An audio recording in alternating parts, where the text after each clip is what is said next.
I would never wish alcohol dependency on my worst enemy.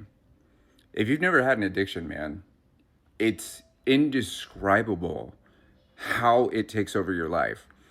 Every single thought isn't just about alcohol. It isn't like, I really want it. No. It literally is like you can't breathe without it. Imagine what you would do if you couldn't breathe. You were being held underwater. Imagine what it would feel like if you were right, like inches away from the top of the water and your next breath is right there. Imagine what you would do to take that breath. That's what it feels like moment to moment. You sit, you think about cereal, the thought of cereal makes you sick. That sickness can go away with one more drink. That makes you want more alcohol.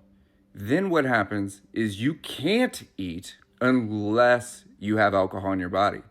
Your entire day, your entire life, everything you do, the way you think about work, the way you relate to your friends and your family, the way you plan trips, the way you go to the grocery store, the way you drive your car is 100% dependent on how much alcohol is in your body. Because if there's not enough, you're going nowhere.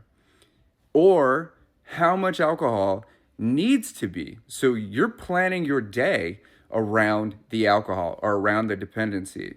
I would drive to the grocery store, sit in the grocery store with so much anxiety that I would take 2 or 3 shots just to walk in the store. Not to mention, I had to take 2 shots just to get in the car to get to the grocery store. So now we're 4 shots in. It's only 9 o'clock, and I'm actually at the grocery store to buy more alcohol.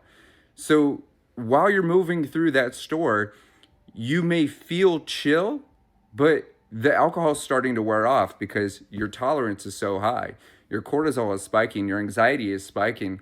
You're starting to ruminate about all the people. Do you have enough? You're starting to flip out.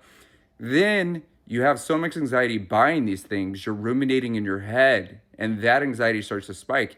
You then leave the grocery store and you sit in that car and you pull out that warm bottle of vodka and mix it with another warm chaser of Gatorade that's been sitting behind the seat for 2 weeks just to drive back to the house, which is less than a mile away.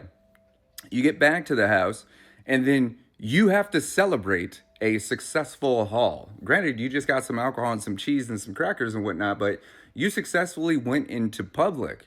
No one knew you were drunk. No one knew you were drinking. That's another reason to